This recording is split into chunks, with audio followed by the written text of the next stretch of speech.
Let me tell you the story about how my mother and father met. My dad was in the Navy, and he had a friend named Louie who was in the Navy too. And my mother and a friend of hers had gone shopping, and it was in Philadelphia, and it was in the evening, and they decided to go into this little cafe. And it was a cafe where you could eat something and have coffee, but you could also drink, and had a bar. And so my dad and his buddy, Louie, who was also in the Navy with my father, they came in and they're sitting at the bar or whatever, and they kind of looked over, and one of them wanted to know anything. What about these two over there? Because my dad, right away, he thought my mother was very pretty. And the bartender says, oh, which is a lie. He goes, oh, they come in here all the time. All the time.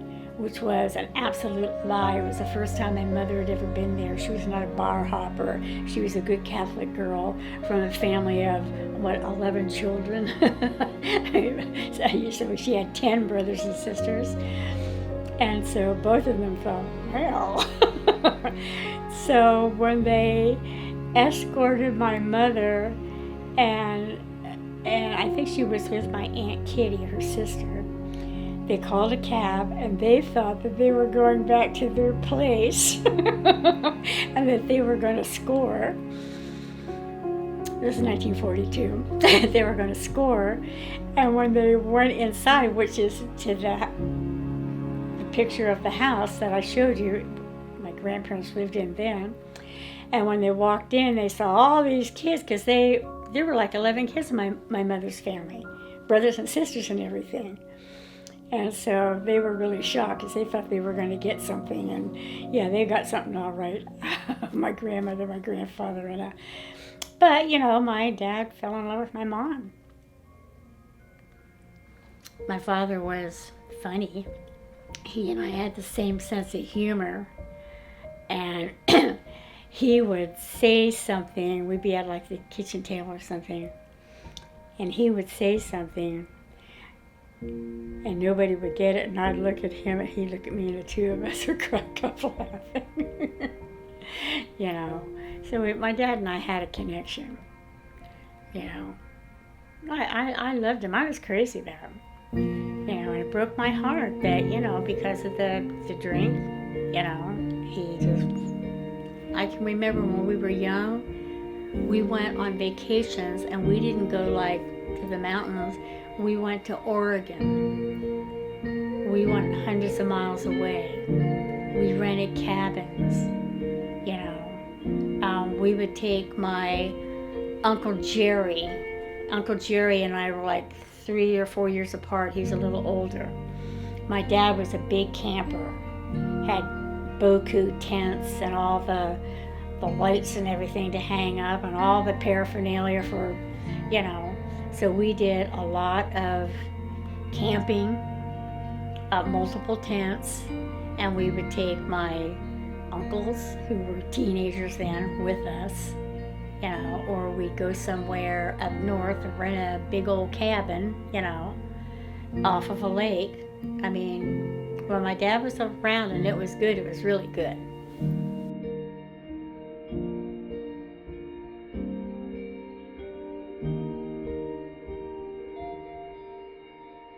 I love my mom. She was such a good person. She was so good to everybody.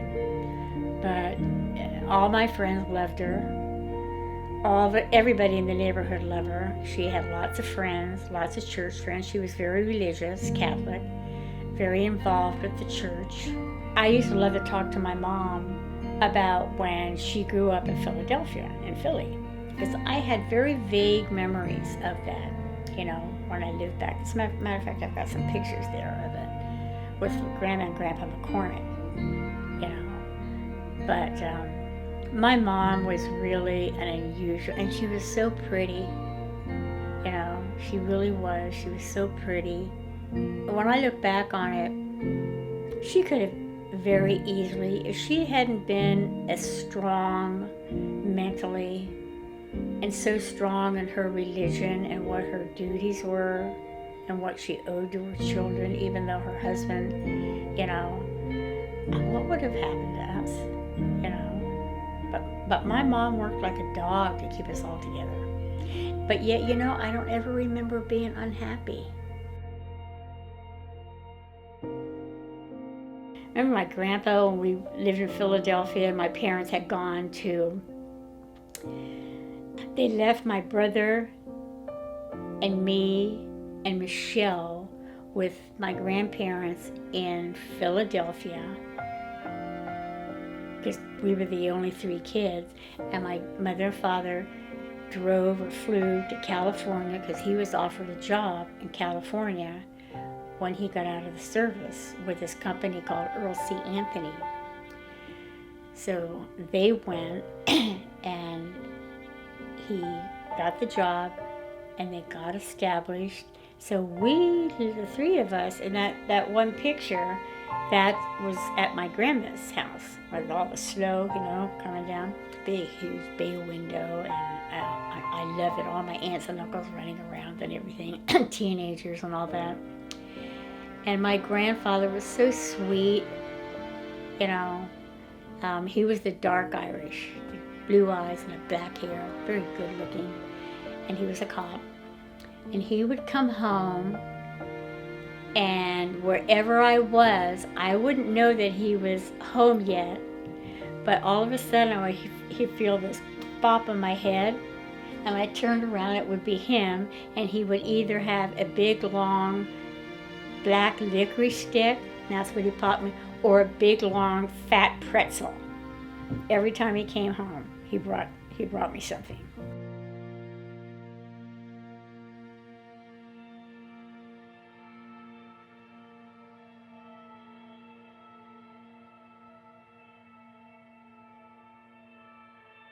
I had a happy childhood. I mean, I really did. I mean, I had a happy childhood up until when things kind of fell apart between my parents, you know.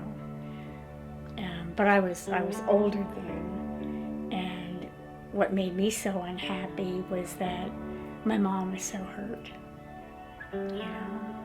And my dad didn't do the right thing. He walked off and left us. You know, left my mom with 8 children, you know, but we managed to make it. I mean, if it hadn't been for the Catholic Church, and people that we were renting the house from when my dad left, that lady let us live there for nothing for the longest time until we moved out. Because my mom couldn't pay the rent, so she came to talk to my mom, and my mother broke down crying, and I will never forget this woman till the day I die.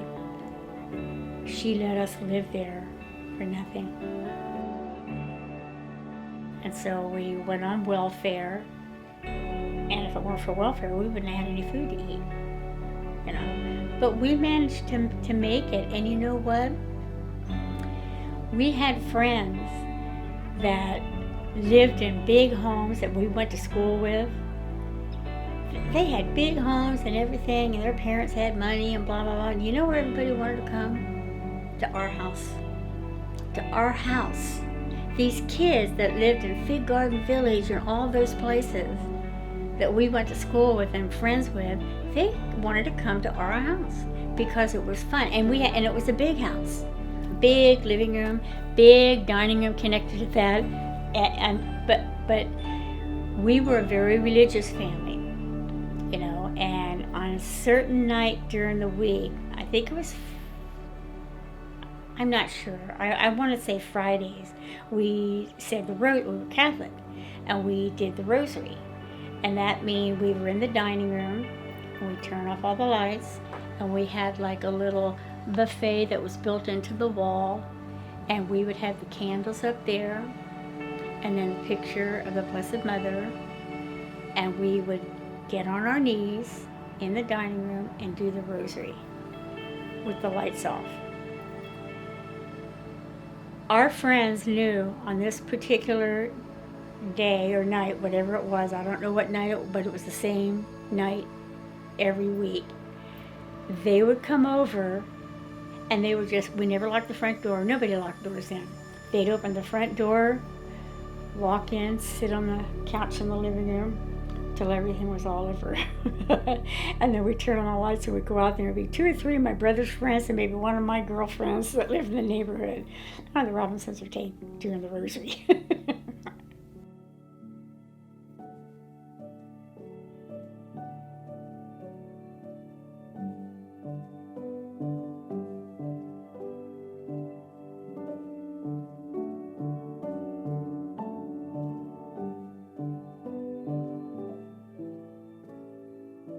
It was me, my brother Robbie, Michelle, Tina, Maggie, Patty, Mark, and Brian.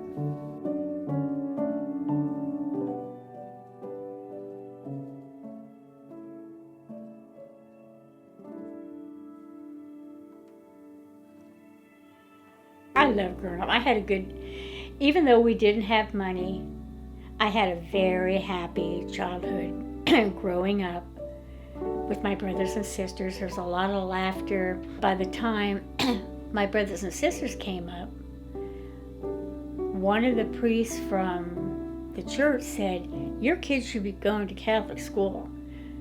So he made it to where my brothers and sisters were able to go to Catholic school, got uniforms and everything, and my mom didn't have to pay for it, you know. And they got an excellent education, you know. But, yeah, the Catholic Church was very good to us. But the thing I hated about it so much is we knew the priests and the brothers. When you went to confession, the priest knew you, so we were trying to discourage. My brother Robbie says, I can't stand it. I know he knows who I am, so we're trying to disguise our voice. Well, I went to Fresno High, and it was a great school. You know, I mean, I don't remember too many of my teachers and everything. I did pretty well in school. I wasn't an outstanding A+ student, but I did really well. You know, took a lot of classes and everything. It was Fresno High School, and these were kids that I went to junior high with, and then got into high school. But it's funny, I never dated anybody from high school, because by that time I had already met people outside. You know, like one of them, Richard Darter, who I was crazy about. I remember one night, Richard Darter and I and another couple, we were going to sneak to this person's house that somebody told us that they were on vacation, and they had a swimming pool in the backyard. And in Fresno, in the summertime at night, it's still hot. And if you got a swimming pool, your pool is heated from the heat. So we all bought, I had a bathing suit underneath, and so did Carol. And I guess they did too, but we got over the fence. But when Richard jumped over the fence, he jumped too far and went right into the water. And as he was going, he goes, fuck. And I whipped my pants. I laughed so hard I whipped my pants, and I went, Carol, I got to pee. Oh, Jesus, you better not. I can't hold it. So I said, what am I going to do? So she says, go over to the pool and sit by, there's a puddle by the pool there. Go over and sit on the puddle. Because they didn't want the guys to know that I peed my pants. So that's what I did. I can remember one time we're all there, and it was Judy Misqueda, and Judy and Jerry Misqueda, Bill and I'm trying to think, it was Ronnie and Peanut. Her name was Sharon, but we called her Peanut. We were all in one car, and as we're at the drive-in movie, all of a sudden we heard this.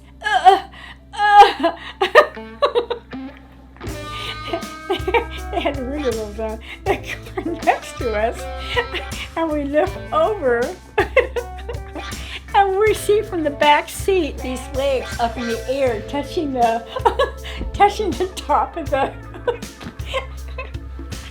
We went, what the hell? And so Jerry rolled the window down and said, got a fucking motel. And we laughed and laughed and laughed. I think I wet my pants so much when I was a teenager. It was unbelievable. Dragging the mane. I don't know, the kids do that now. You don't know what dragging the mane is? Oh, every Friday night, everybody would get into their cars and go to the downtown Main Street. The downtown Main Street. You can't do that today because the downtown Main Street has traffic going all over it. But even the cops didn't bother us. And what you would do is you would, have you ever seen the movie American Graffiti? Oh, well, they had a Dragging the Mane episode there. And that's what you did on Friday and Saturday nights. You hop in your car at nighttime and you go downtown and you drive in your car to go all the way down one time, honk, honk, honk, and everybody's hanging out of the cars and everything. And then you do the big old U-turn, come all the way back, honk, honk, honk. Sometimes you weren't allowed to pull over on the side of the roads, and the cops let us get away with it. And we never did any damage. But then they had a big, huge vacant lot that was just absolutely humongous. And so after we drug the mane and everything, everybody would head to that lot. And we'd all be in the lot with our car doors open and everything. And you know what? We never had anything smoking drugs, or I'm sure that there were guys that were drinking beer or stuff like that, but you never saw anything of people falling down. It was just kids all gathered, and we'd all get on to this lot. And there'd be like 50, 60 cars. And they'd have the doors open, they'd be playing the radios and everything. People would get out, and we'd dance on the lot and everything. And we'd be there till 1, 2 o'clock in the morning. You know, I look at the kids today and I think to myself, you're boring.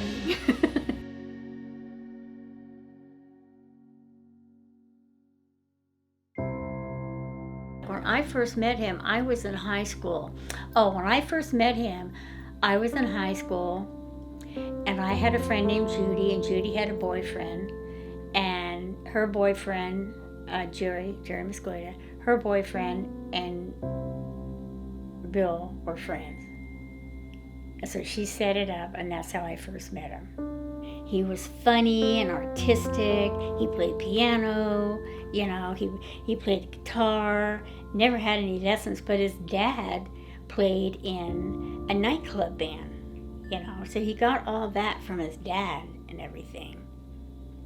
And, you know, he was pretty good as a father when we were all together. He spent a lot of times with the kids. He'd have the guitar and they'd sit on the couch and they'd make up songs like found a donut.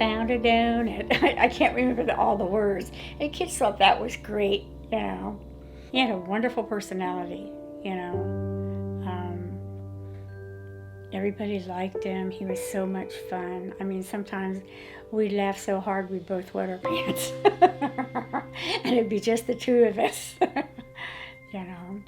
But then he had his downfall in the end, you know. He got a friend that introduced him to marijuana and everything, and then from that it went to, I don't think he ever did anything really hard, but it was enough to where I thought, I don't want this around my children. I don't want this in my family, and you better make your mind up what you want, one thing or the other. And he chose the other.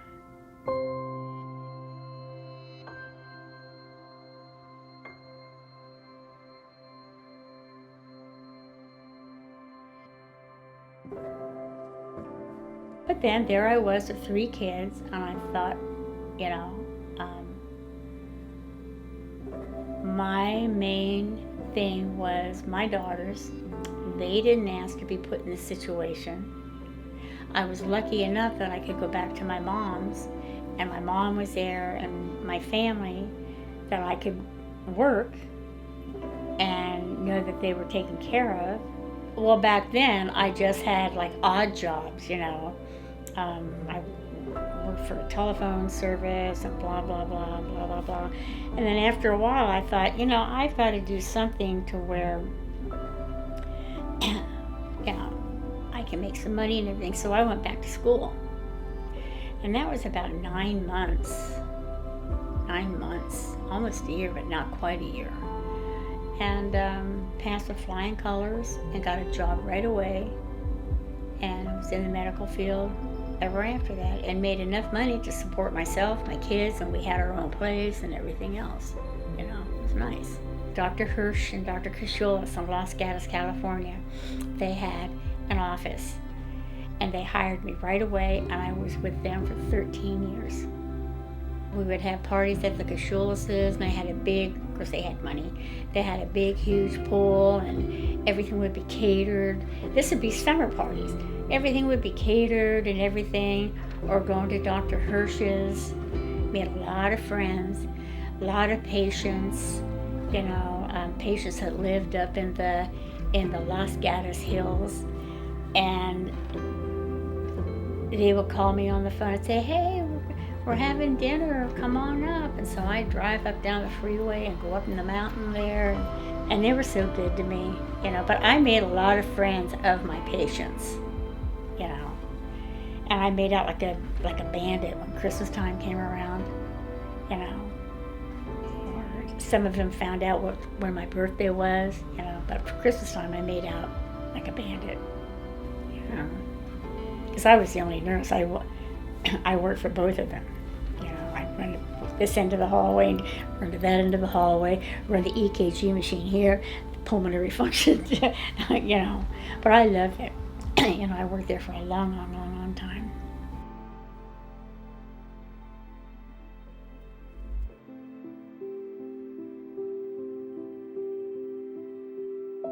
When Dara was born, she was so tiny.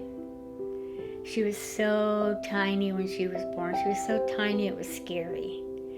And she had bought a crib for her and everything, but I didn't want to put her in it. So a friend, because she was so tiny, so a friend gave me a bassinet. So I would sleep and she'd be right by the bed, and I would sleep with my hand on her back to see if I could feel her breathing all night long. You know, she was so tiny.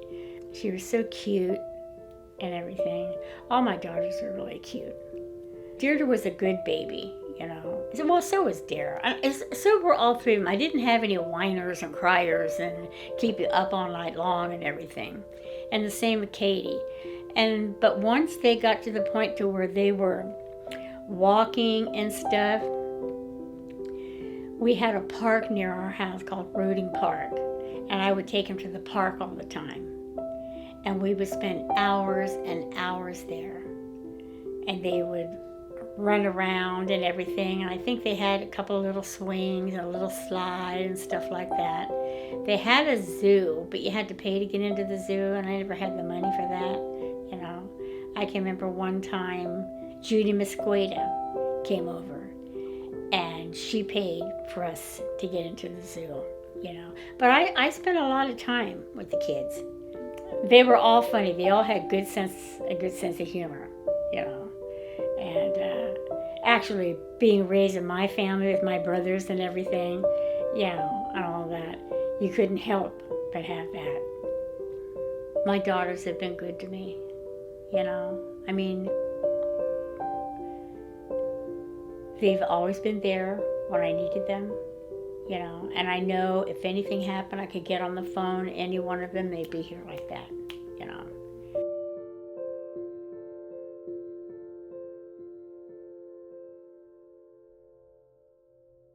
If you ever see those cartoons where their heart pounds and it goes like this, have you seen those? That's the way my heart felt the first time I saw him, and he kind of went like this with his face, and I saw that dimple, and I thought, oh my God, you know, my first grandchild, you know. I thought he was so beautiful, and he was just such a good little kid. He did everything that he was supposed to do and everything, you know. I took him everywhere with me. We went everywhere. He was a beautiful little boy too. But he loved to be with me. You know, he loved coming to my house and staying overnight, even from a little kid and everything. Chris spent a lot of time with me. I can't remember which house it was you guys lived in, but you knew I was coming, and I would pull up in front of the house. You must have been looking out the window, because no sooner did I pull up in front of the house, you come running out the front door going, "Grandma!" and Ryan was a darling little baby, you know. She got away with murder. Lucas, he looked to me like, I remember when I first saw him, his skin was so beautiful. I mean, he was a beautiful baby. He could have passed for a girl baby. You know, he really was adorable.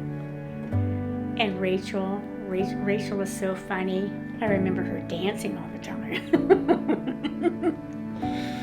You know, her dancing. I mean, she used to put on little talent shows and, you know, dancing. Very, very talented even back then. When I found out that she was having twins, I thought they were going to come out looking alike. I did, you know, I just didn't think. And when I first saw them in the hospital, I can't remember if I looked at Isaiah or looked at Bella. I don't know if they were the same. I don't remember, but I said, "Where's the other one?" They're right there. My grandchildren, I am so proud of every single one of you. I mean, really. I mean, you guys are, there's not a dunce in the group. You're all bright and smart, and you've all got personalities, you know. You are. And Addie is the same way. Addie is the same way. The last time we were all together and we were out at the park, she is so bright. You know, it's hard for me to tell yet with Watson, but I love Watson when he smiles his teeth. He's going to be a pistol, but I love my great grandkids.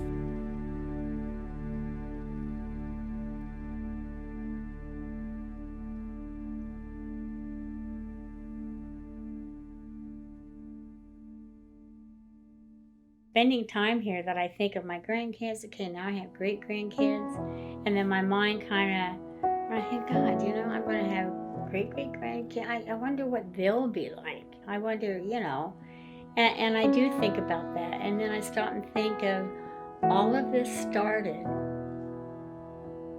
with me and Bill.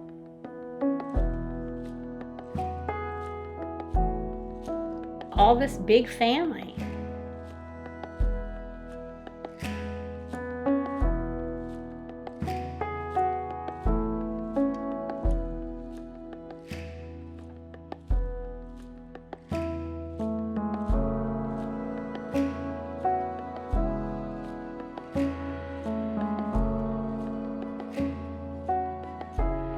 You know, look what it turned into.